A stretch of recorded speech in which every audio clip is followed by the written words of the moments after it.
Capítulo 6. Alimentação imprópria, causa de doenças. Herança e degenerência. O homem surgiu das mãos do seu Criador, perfeito em estrutura e belo na forma. O fato de ter ele resistido por 6.000 anos o constante crescimento dos fardos da doença e do crime é prova cabal do poder de resistência com a qual foi dotado no princípio. E embora os antediluvianos, de modo geral, se entregassem sem reservas ao pecado, passaram-se mais de 2.000 anos para que a violação da lei natural fosse acentuadamente sentida. Não tivesse Adão originalmente possuído maior poder físico do que os homens possuem agora, e a presente raça ter-se-ia tornado extinta.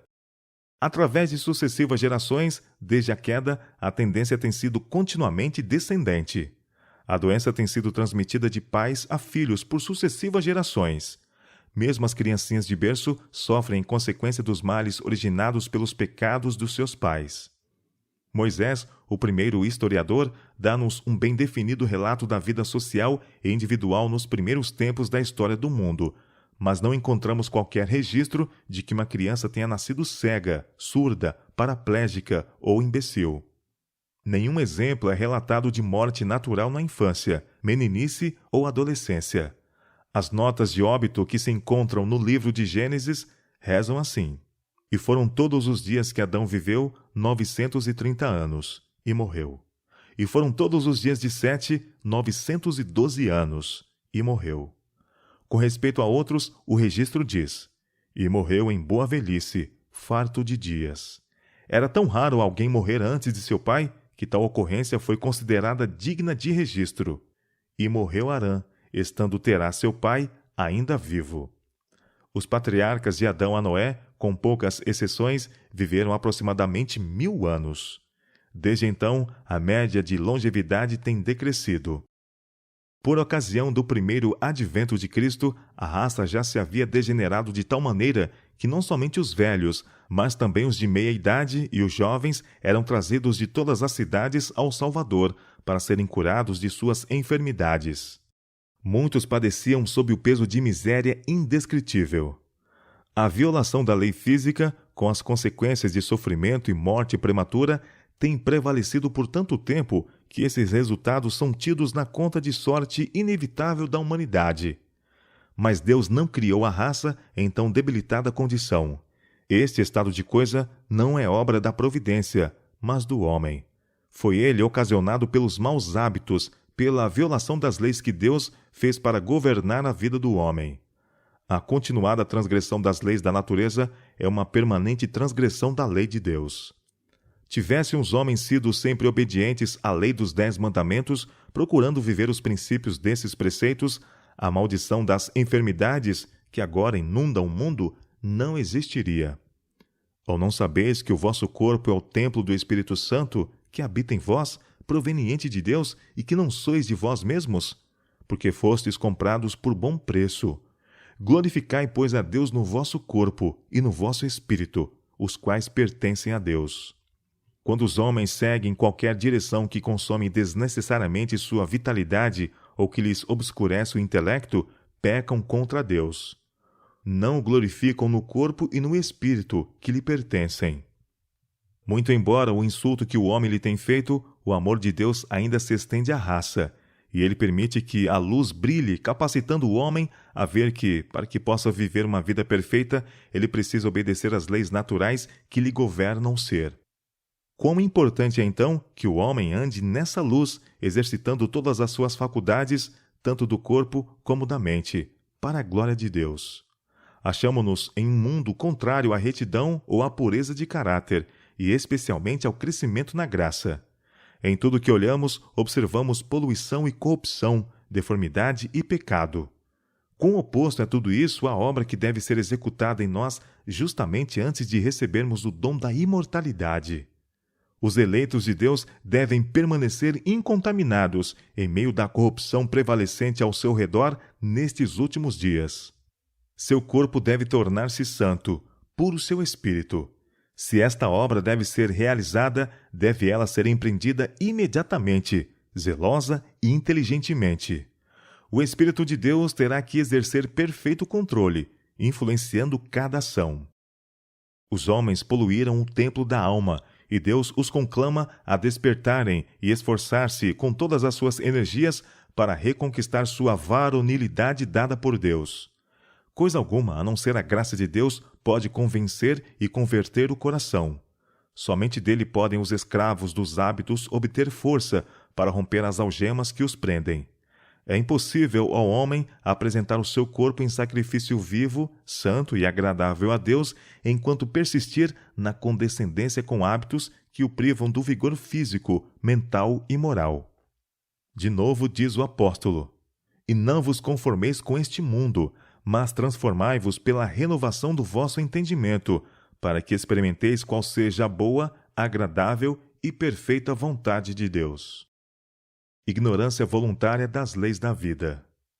A estranha ausência de princípios que caracterizam esta geração e que pode ser observada em seu desrespeito às leis da vida e da saúde é de causar pasmo. Prevalece a ignorância sobre este assunto, enquanto a luz está brilhando em torno deles. No que respeita à maioria, sua principal preocupação é: que comerei? Que beberei e com que me vestirei? Não obstante tudo o que é dito e escrito sobre como devemos tratar o nosso corpo, o apetite é a grande lei que governa homens e mulheres em geral. As faculdades morais são enfraquecidas porque os homens e as mulheres não vivem em obediência às leis da saúde, nem fazem deste assunto um dever pessoal. Os pais transmitem a seus descendentes seus próprios hábitos pervertidos, e enfermidades repulsivas poluem o sangue e deprimem o cérebro. A maioria dos homens e mulheres permanecem na ignorância das leis de seu ser e toleram o apetite e as paixões às expensas do intelecto e da moral, e parecem dispostos a permanecer na ignorância do resultado de sua violação das leis da natureza. Toleram o depravado apetite no uso de venenos lentos que contaminam o sangue e solapam as forças nervosas e, em consequência, acarretam sobre si enfermidade e morte. Seus amigos chamam ao resultado desta conduta a dispensação da providência. Nisto insultam o céu. Rebelaram-se contra as leis da natureza e sofreram a punição desse procedimento abusivo. Sofrimento e mortalidade predominam agora por toda parte, especialmente entre as crianças. Quão grande é o contraste entre esta geração e os que viveram durante os primeiros 2000 anos. Resultados sociais do apetite descontrolado. A natureza protestará contra toda transgressão das leis da vida.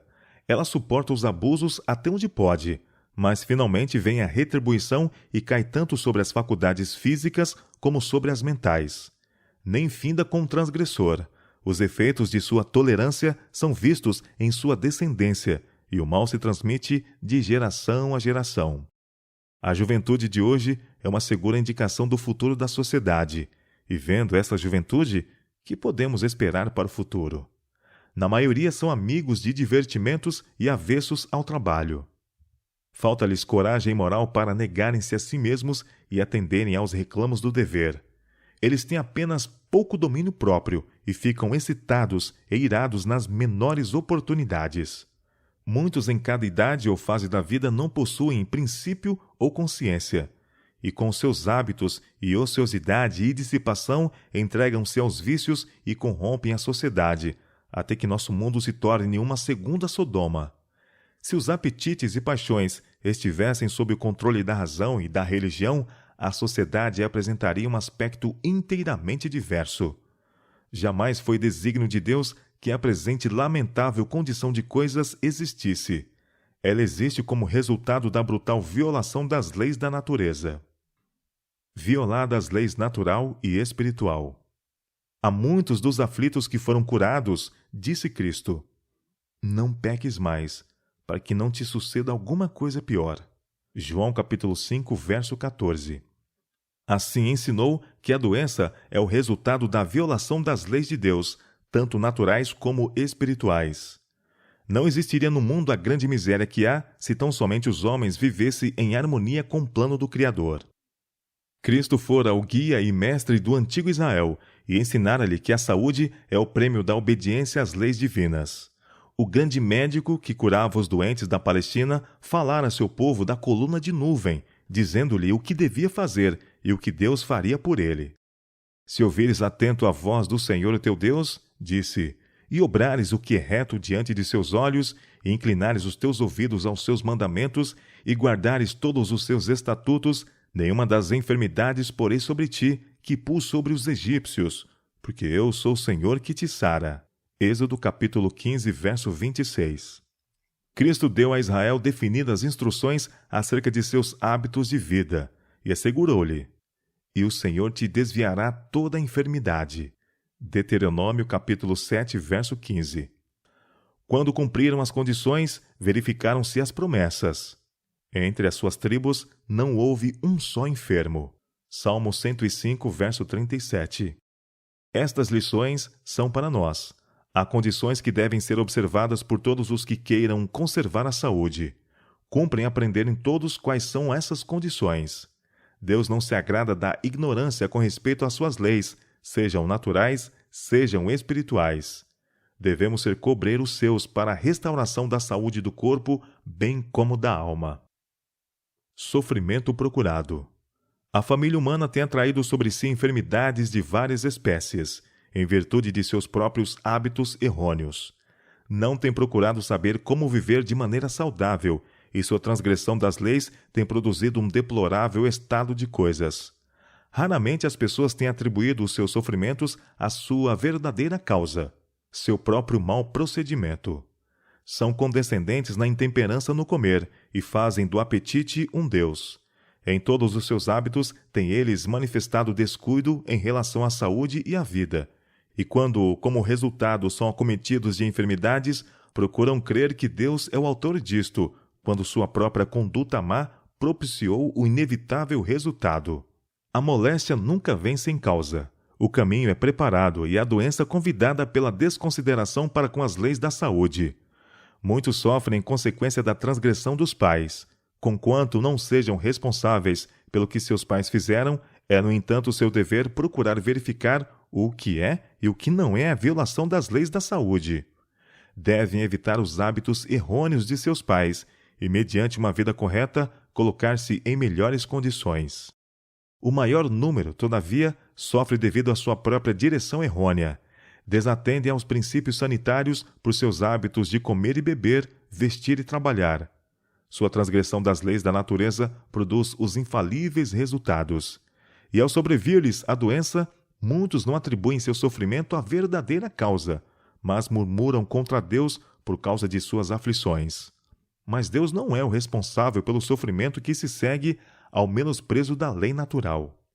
A intemperança no comer é muitas vezes a causa da doença, e o que a natureza precisa mais é ser aliviada da indevida carga que lhe foi imposta.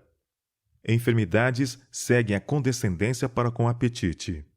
Muitas pessoas chamam sobre si a doença pela condescendência consigo mesmas.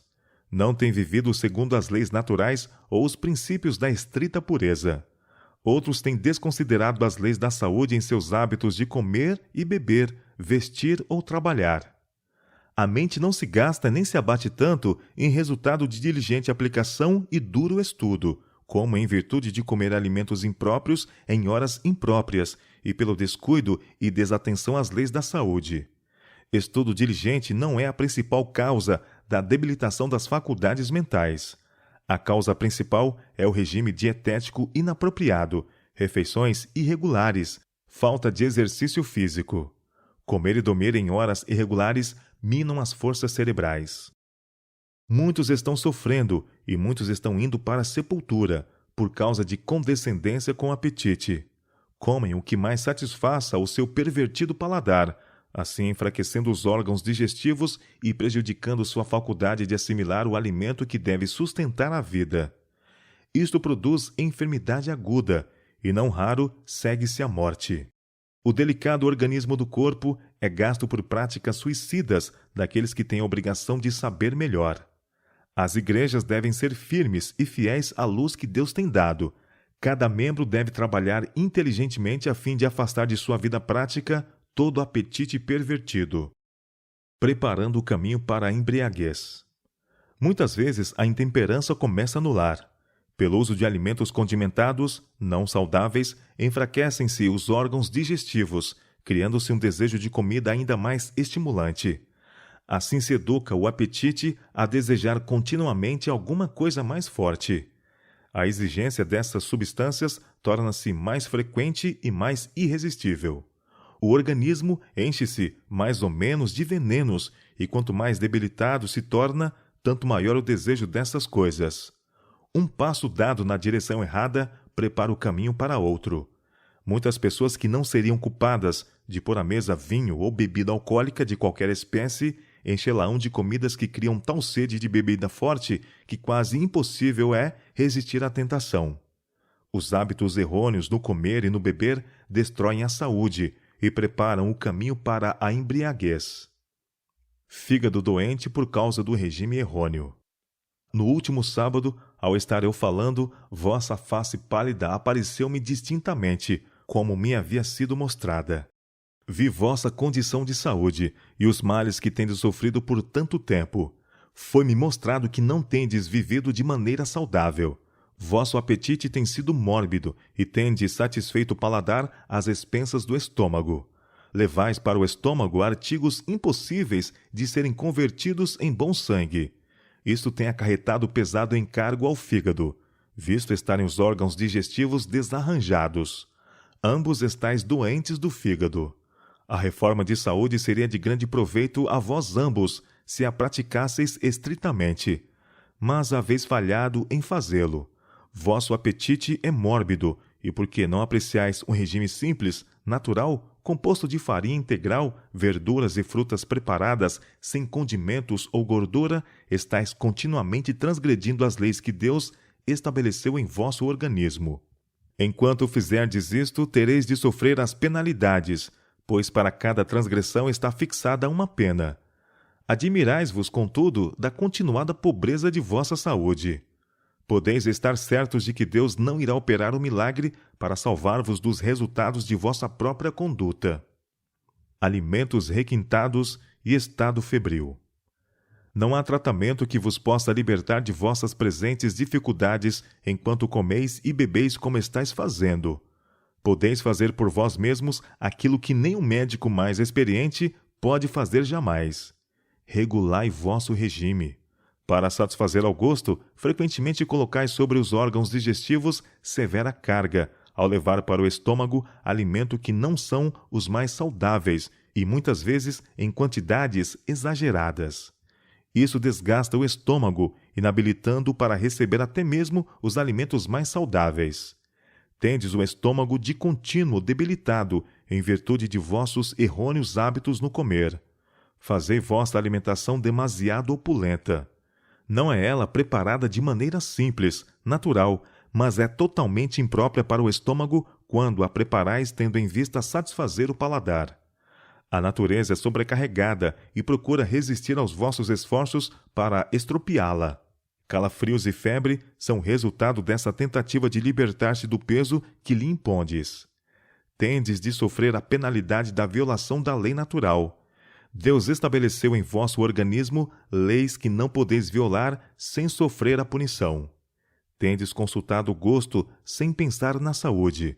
Haveis feito algumas mudanças, mas haveis dado apenas os primeiros passos na reforma do regime. Deus requer de nós temperança em todas as coisas. Portanto, quer comais ou bebais, ou façais qualquer outra coisa, fazei tudo para a glória de Deus. Culpando a providência. De todas as famílias que conheço, nenhuma necessita mais dos benefícios da saúde do que vós outros.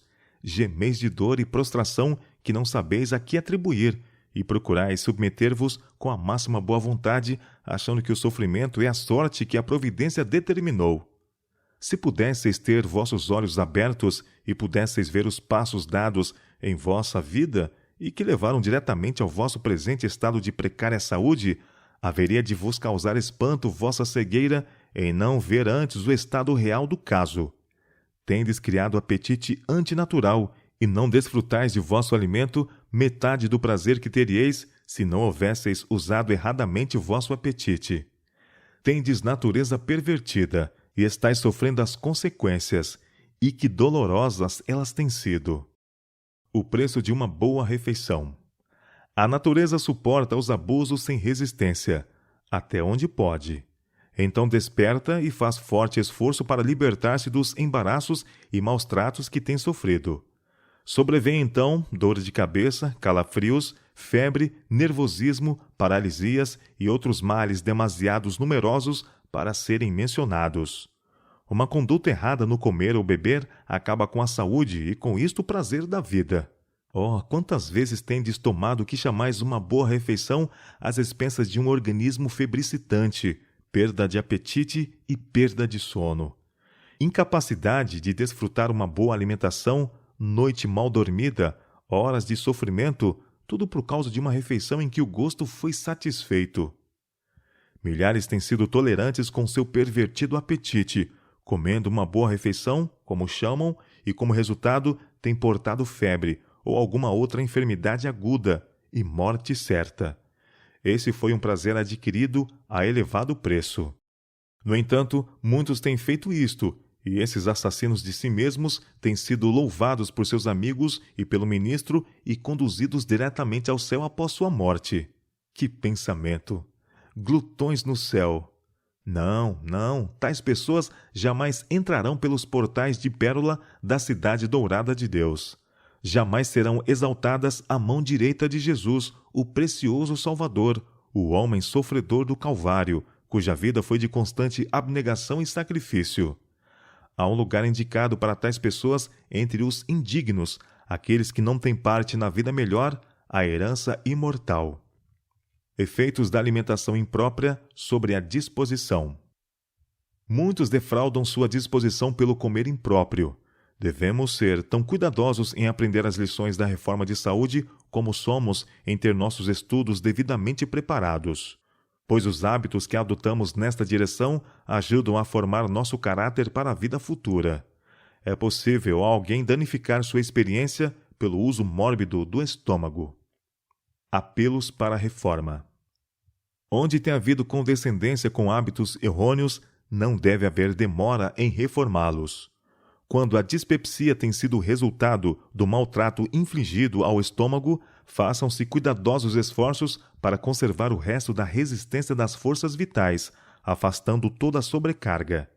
Talvez o estômago nunca recupere inteiramente a saúde depois de longo tempo de maltrato, mas uma correta orientação no regime dietético poupará posterior debilidade e muitos se recuperarão mais ou menos. Não é fácil prescrever regras que se adaptem a todos os casos, mas, atendendo aos sãos princípios no comer, podem-se operar grandes reformas, e a cozinheira não precisa labutar continuamente para tentar o apetite. A sobriedade na alimentação é recompensada com vigor mental e moral. É também eficaz no domínio das paixões. Deve-se escolher o alimento que melhor proveja os elementos necessários para a edificação do organismo. Nesta escolha, não é guia seguro o apetite. Mediante hábitos de comer, o apetite se tornou pervertido. Muitas vezes exige alimento que prejudica a saúde e a enfraquece em lugar de avigorá-la. Não nos podemos guiar com segurança pelos hábitos da sociedade. A doença e o sofrimento que por toda parte dominam são em grande parte devido a erros populares com referência ao regime alimentar. Somente quando dermos atenção inteligente aos princípios do viver saudável, seremos habilitados a ver os males que resultam do regime impróprio. Os que, depois de reconhecerem seus erros, tiverem coragem para reformar seus hábitos, hão de experimentar que o processo da reforma exige lutas e muita perseverança. Uma vez educados os gostos, porém, reconhecerão que o uso de alimentos, que antes haviam considerado inofensivos, estivera pouco a pouco, mas de modo seguro, lançando bases para dispepsia e outras moléstias. Deus requer de seu povo crescimento progressivo. Devemos aprender que condescender com apetite constitui o maior embaraço ao cultivo do espírito e à santificação da alma. Apesar de sua adesão à reforma do regime alimentar, muitos seguem regime impróprio. A transigência com o apetite é a causa principal da debilidade física e mental, e é em grande parte responsável pela fraqueza e morte prematura de muitos. Todo indivíduo que aspira à pureza de espírito deve ter sempre presente que em Cristo a virtude para vencer o apetite.